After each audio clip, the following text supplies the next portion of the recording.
Skip Martin, how's the career going these days? You got some new projects on the go? Oh yes, I've been very fortunate. Been very fortunate. One of the new projects is I recorded about 3 albums in the last, or 3 CDs in the last 2 years. One of them is called Formal Dining. Formal Dining I did with my music director. He's a genius from Spyro Gyra. He's been there for 35 years, plays keyboards. He and I are like an Oreo cookie. We're chocolate and vanilla. And 2 different flavors, but taste great together. And so we have consolidated our talents and efforts and have put together a couple of projects. One was the Formal Dining, which was one of my latest. It's with a string orchestra, and it's jazzy, and it's some very classic songs. And I also did a tribute to Michael Jackson on this, and I redid 3 songs of Mike's, Remember the Time, Human Nature, and Heaven Can Wait. And I got a chance to speak to Mike before he left, which was one thing I always wanted to do, was meet Mike, and I did get a chance to meet him and speak to him. It was just like crazy. It was wonderful. So I'm very proud of that particular project. Another one of my projects is I got a chance to do a project for Tom Schumann, and recorded 7 songs on his latest CD with him. The CD is called Reflections Over Time. It's really touchy, and I think you would really enjoy it and love it, and my list will love it. That was one of the new ones. And I did a CD where I adopted 7 young people from the ages of 19 or 20 to about 31. Mm-hmm. And they were rappers and poets. And I came in and I produced an album. I started to produce just 1 song and with them, and 6 months later I had 18 songs done. And these are a cross between jazz and hip-hop, and I took the desecration out. There's no N-words, there's no F-words, there's, it's all proper. Mm-hmm. And I sing the hooks, and I laced all the tracks, singing lead vocals and playing trumpet. And the CD is called Skip Hop. It really came out great. It's a whole it's a new genre of jazz and hip-hop together, and that works out very well. And then I continued to work and do songs, and I'm about 6 songs into another CD, of which I'm sending you one of the songs. I'm sending you 3 songs, but one of them is one of my new releases, and it's called Don't Play No Games, which is my catchphrase, Don't Play No Games. And I recorded a song, which you will get, or you should have by now, hopefully. And then also I produced an album, or I produced a song so far as a beginning of a CD for a doctor friend of mine. Mm-hmm. And he's a 51-year-old Jewish radiologist who actually went to Juilliard for about a year before he became a doctor. And he had some aspirations to continue on and be kind of like a rock star. So he asked me to produce a song, and I said I would, and I used the God Force. When I say the God Force, that means I go into the studio, I don't write anything down, I go in there, and I just make sure the red light is on, and then I start recording. Mm-hmm. And the God Force always brings me something fantastic. So I came up with an alter ego for this man, and I call him Dr. Dance. Dr. Dance is a doctor that does music that is infectious, and it makes people dance, and when they dance themselves into a frenzy and pass out, he resuscitates them. What we also did was it got bigger and bigger. Every time I would go to sleep at night, another idea would come to me about what we were doing. The song came out so great. The song is called Took So Long. I'm sending that song to you. The video is now done. It's up on YouTube. And this concept is bringing awareness. My daughter, I have a 18-year-old daughter. She has been a type 1 diabetic since she was 11 and has to have insulin or she will die. And she's one of the main choreographers in the video. She's fantastic. And so I put her on there, and as we were doing this, it just brought awareness to something else, because I had the doctor doing a PSA in the beginning of the video saying, "Hi, this is Dr. Dance, and dancing is good for my heart and good for my soul, and it's probably good for you too. Now let me go resuscitate some young people, and let's go to the studio. I love music." And so now it's tying into bringing awareness to obesity and to childhood diabetes. And we're using that as an anthem to spread throughout the health community, kind of like what Michelle Obama is doing, and by through dancing. And it's really a great selfless crusade. So I think once a year, I live here in Las Vegas, so once a year we're planning to do a marathon dance. On one side of the dance hall that we do this marathon in, people will pay to come to this dance thing to bring awareness to obesity and diabetes.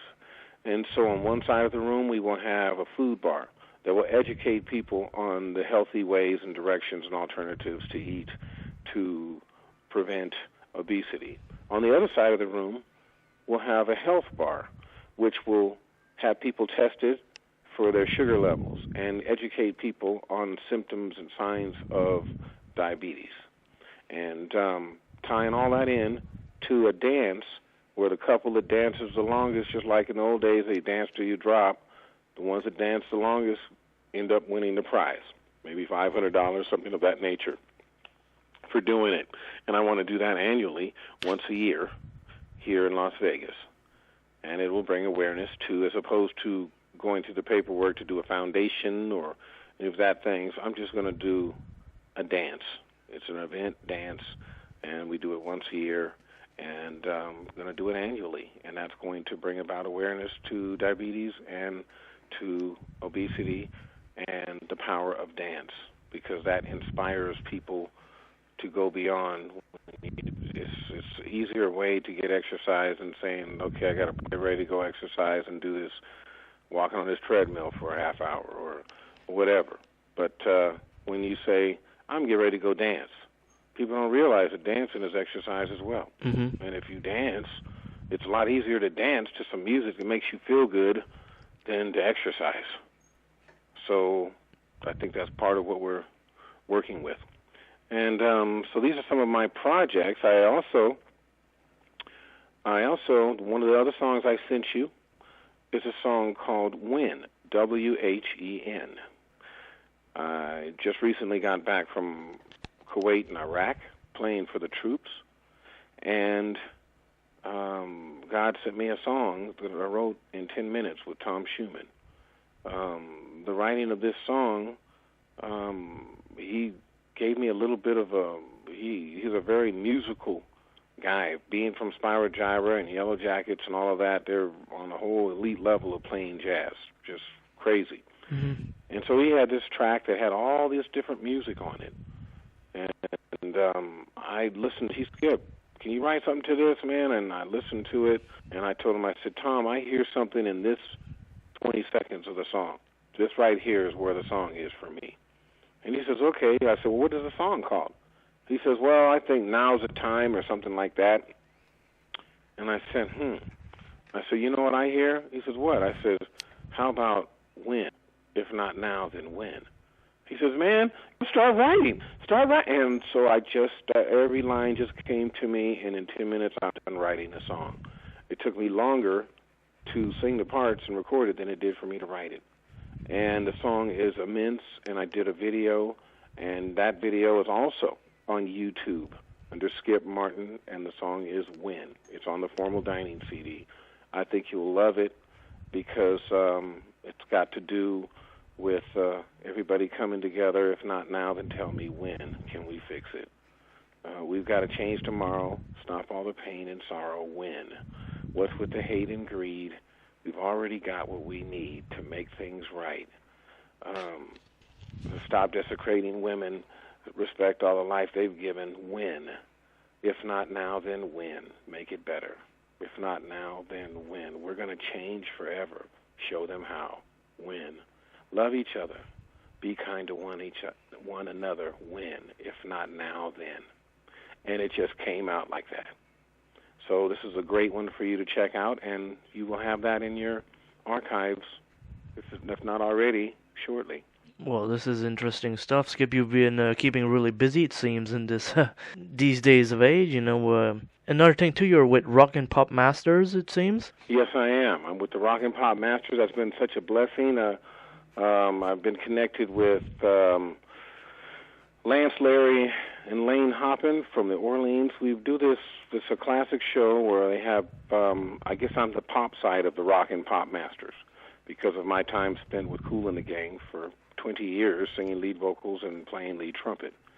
I was with a group called the Jazz Band before then, and got my first Grammy Award with that particular group for a song called Let It Whip. Mm-hmm. And I was fortunate to get with the Rock and Pop guys, and we were the ones that went over to Iraq and Kuwait playing for the troops, and I was there with Alex Legedwood from Santana, Joe Burchard from the Blue Oyster Cult, Jimmy Jamerson from Survivor, and myself, Charlie Morgan, who was a drummer for Elton John for many years. And we just had a great tour of duty over there, playing for the troops. And then I went back and played with my Masters of Funk. I'm on 2 Masters-type tours. Rock and Pop Masters is the classic lead vocalists of these different groups. And it's not only those guys. I'm playing with Mickey Thomas from Jefferson Starship, Bobby Kimball from Toto, Wally Palmer from the Romantics, John Cafferty. The list goes on. There's just so many guys. We've been playing together. Mike Reno from Loverboy, and Christopher Cross is on it with us. Even Mary Wilson has been playing on some of these shows with us. It's been fantastic.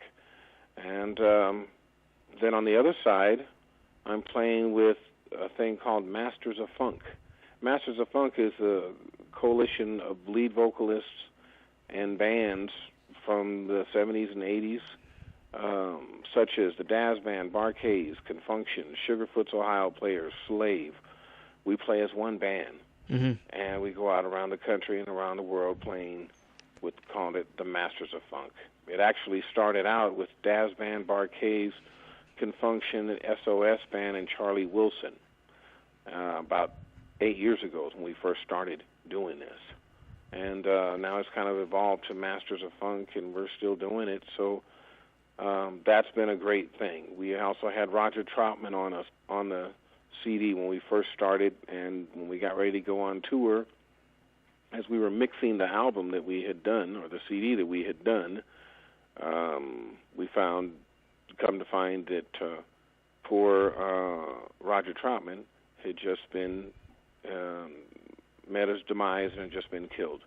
So we dedicated the tour and what we were doing to Roger, and because he was definitely on that show with us, and the show was just like incredible. I mean, from songs like "Baby, You Can Do It, Take Your Time, Do It Right," to "Fire," to a fun, to "Whip It, Baby, Don't Whip It Right." It's just nothing but A-side hits for 3 hours. We actually had to cull the show down to about 2 hours because it was just wearing people out. They didn't even ask for another song. At the time we got done, people were rolling out of their seats with sweat, and their hair was all in their faces, and their perms were all straightened out, and the ladies' makeup was run like they'd been crying all night. It was crazy. So we've been very fortunate to do that. And these things have helped me to stay busy over the time that since I came out of Kool the Gang in 2007, after being out there for 20 years with them, I felt like it was time for me to just kind of float my own ship and focus on some of the things and some of the people that paid the biggest price. And that was my mother, my family, mother and father, my family, sisters, children. Those are the people that love you the most. But when success comes, you end up leaving them, and they don't get a chance to see you. And they sacrifice just like I had to make sacrifices. Mom would want to cook dinner for me when I would come home and I'm on tour, and I'm like, yeah, Mom, I'm going to bring the band by. We're going to show. She cooks a whole dinner for all of the band to come by. But in somewhere in that day, we got a call that we have to be on a plane, and we got a private plane picking us up at the airport, taking us to this next gig that we have to be there. And I had to call home and say, Ma, we can't come. And these are some of the things that you had to deal with. My sister came to see me. She's like, well, I'm going to go see him. So she gets up and leaves the house and comes down to the Memorial Auditorium in my hometown to come and see her big brother. There's only two of us. And she comes to see me. And when she got there to see me, there was a whole throng of people around our limousine. And she battles her way through the crowd just as I'm getting into the limousine to be ushered away. And as I get into the limousine, I see my sister break through the crowd. And I say, hold it, stop, stop, stop. And I get out. And again, now I'm being accosted by people and all around the car. And I said, Lori, and I reach out to her hand. I said, Lori, I'm so sorry. Sis, we got to go. And she just looked at my hand. She looked at me and she blinked her eyes. When she blinked her eyes, a tear just came down her cheek. And these are some of the things that you have to deal with on the other side of success that people don't realize. Your children get upset because they love you, and they're like, well, Daddy, why can't you just stay here and be with us today? Well, because Daddy works and I have to go out and perform. Well, you like these people more. You love them. Your career means more to you than we do, because that's their only way of interpreting what's going on. Mm-hmm. All they know is Daddy's gone. Daddy works on an airplane. That's what they thought, because they're always picking me up and taking me to the airport. So I decided after 20 years I was going to spend more time at home and do my own shows and do my own stuff, and I could take more of the lion's share and not have to be gone 4, 5, 6, 7, 8 months out of the year. I could be home and I'd be around them, and it's a good thing. Everything in time. So it's a good thing. I'm very thankful for my opportunities to play all over the world.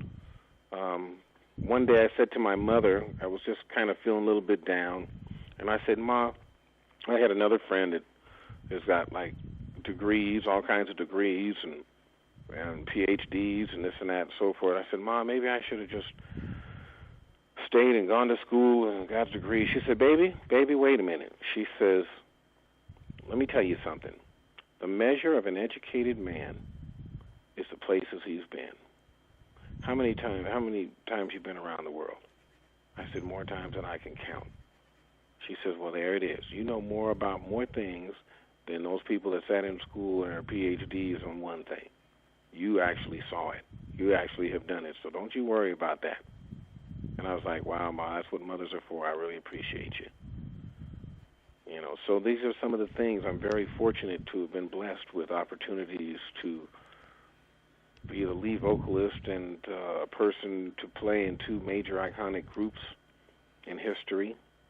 And I never did any of this for money or girls or stature or any of these things, any of these gold records.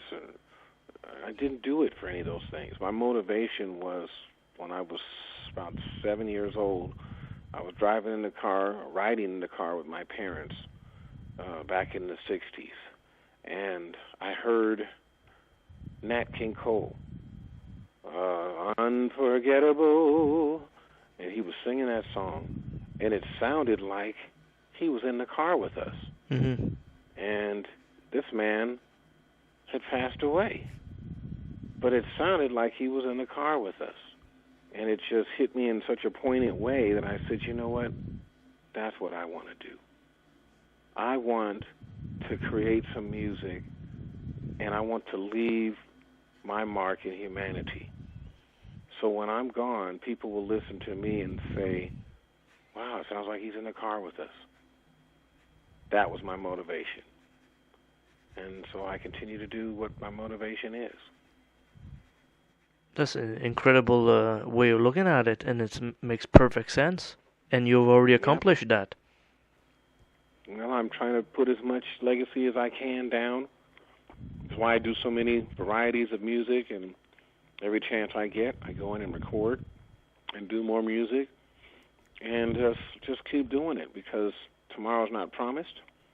And if we start taking things for granted, that's when things start being taken away from you. Right. And one thing we have to be aware of and realize that it's a blessing to be living. It's a blessing to be in the flesh. It's a blessing that we have to smell the roses and to see the sun go down and to witness the cold front come in and to witness the heat of 130 degrees and experience all the things, and to have love and have heartbreak and to have exhilaration and excitement. These are great things. These are great things to feel. So I'm so happy that I can do this and share my gift and with people around the world. And I didn't realize that so many people were listening until later. Mm-hmm. And now I really appreciate it. I appreciate the fact that people were listening, because I was really kind of doing it for the afterlife as opposed to now. I was really putting it down for when I wasn't here. And finding out that people were listening to me while I am here was very rewarding. What's your take on YouTube and stuff like that today? You know, with the, you know how it goes. I think it's the most magnificent marketing tool that was ever invented for music. Yes, there has been things where they have taken our songs and what have you, and people can rip you and get your material and what have you.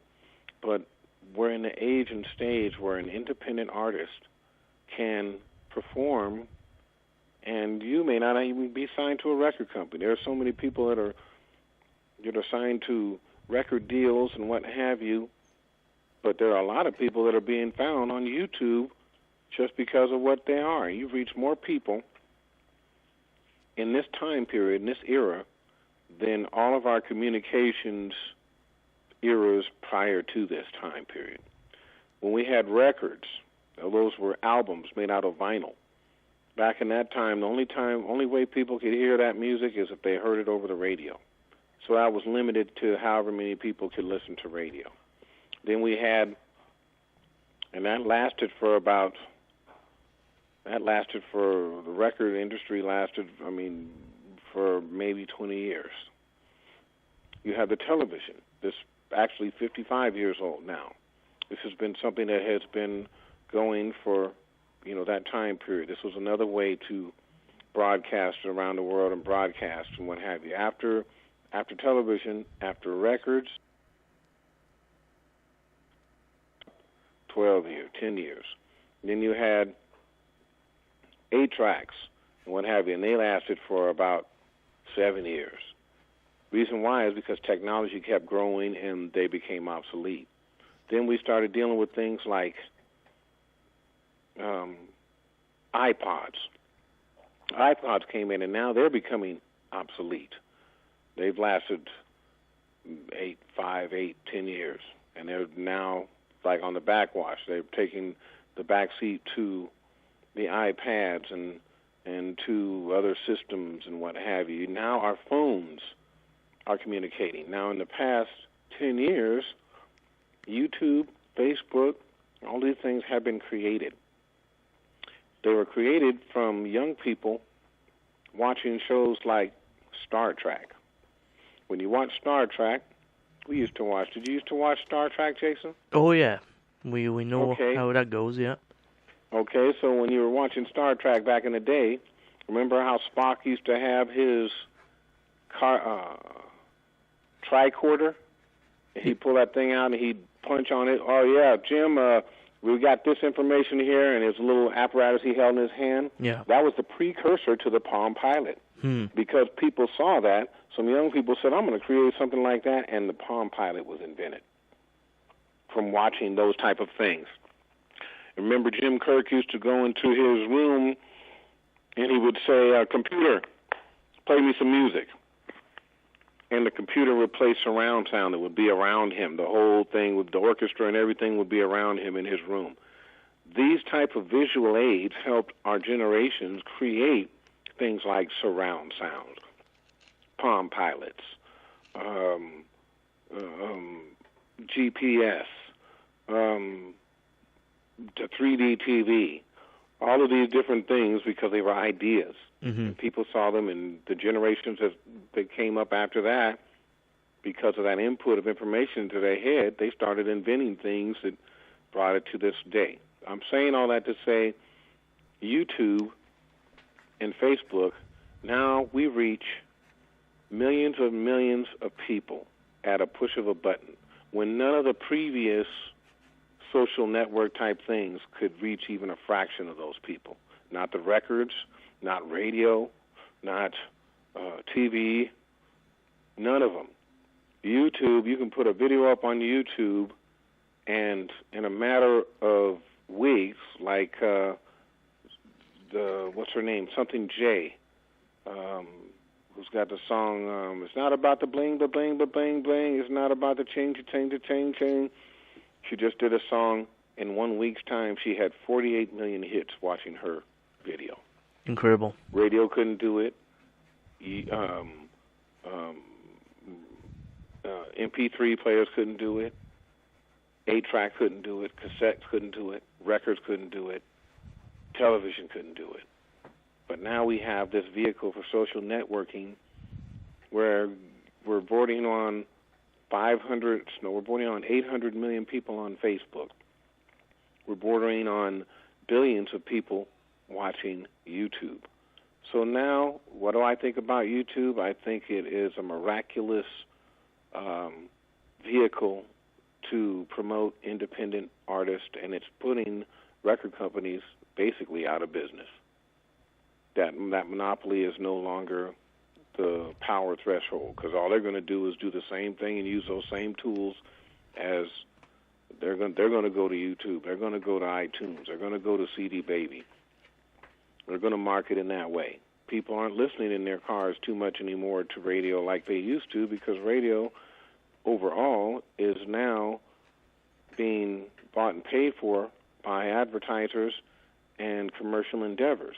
So when you hear a song being played 50 times on the radio, it's not that the public is calling in and want to have that song played. It's that the companies or whoever are paying them to play it. And it's forcing it down the consumer's throat, so the consumers are saying, well, I'm not with that. I don't hear anything I want to hear too much anymore.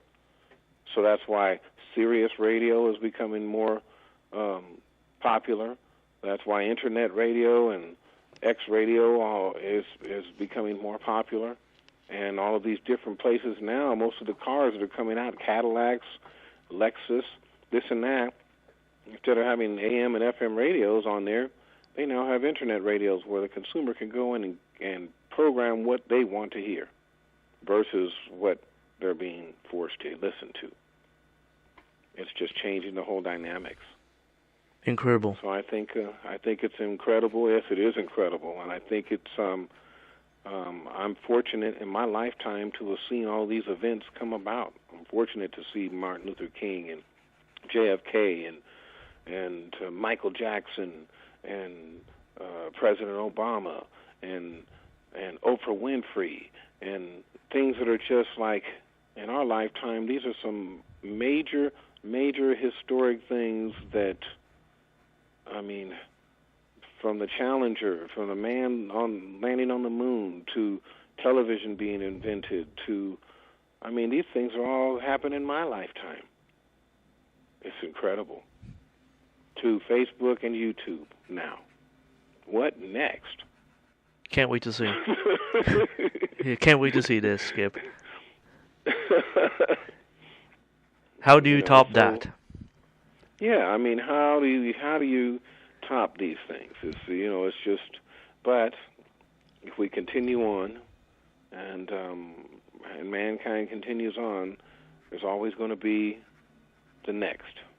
There's always going to be something else, next. But right now, I believe that this media, this social network that is so strong and popular, it has chimed in to what people want and need, and it accesses all of us to instantaneous information.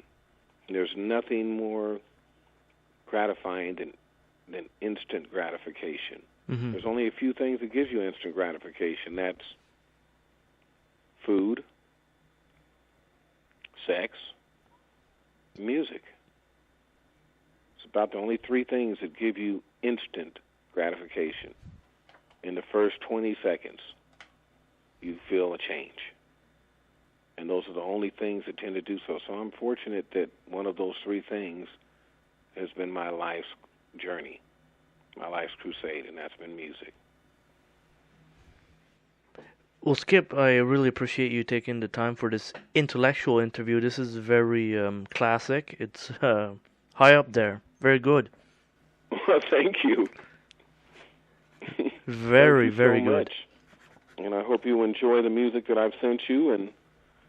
And for all of your listeners out there, if they're looking to find out what it is that I'm doing, have them please contact Excellent. me at skipmartinmusic.com. Go to my website, skipmartinmusic.com, or listen to my plethora of music on YouTube and pull up Skip Martin and either Win or Took So Long or Don't Play No Games. You pull up Skip Martin in any one of those three songs, and it'll give you a list of all my other songs and videos as well. I'm doing an internet show myself, and my show is called Friends and Legends. It's called xradio.biz. I air between 6 and 8 o'clock Wednesday nights, Pacific Standard Time. Hmm. And my show is called Friends and Legends. And what I do is I interview my friends and legends, and we talk about music and the state of today and how they started. And I have done shows from Jimmy Jamerson from Survivor, Bobby Kimball from Toto, Michael Cooper from Confunction, JoJo McDuffie from the Mary Jane Girls, Tom Schumann from Spyro Gyra, Marlon McClain from Pleasure. I don't know if I said Bobby Kimball from Toto. Yeah. I've done Larry Lance and Lane Hoppin from New Orleans, Ronnie Laws, and the list goes on because I have so many friends in the industry. That's what my show is predicated to, the independent music, making independent music mainstream. So, well, I'm glad to be able to be a part of your show, and would love for you to be a part of mine and check out what you're doing. And if you get any response, what have you, on my music and what have you, I'd love to hear about it.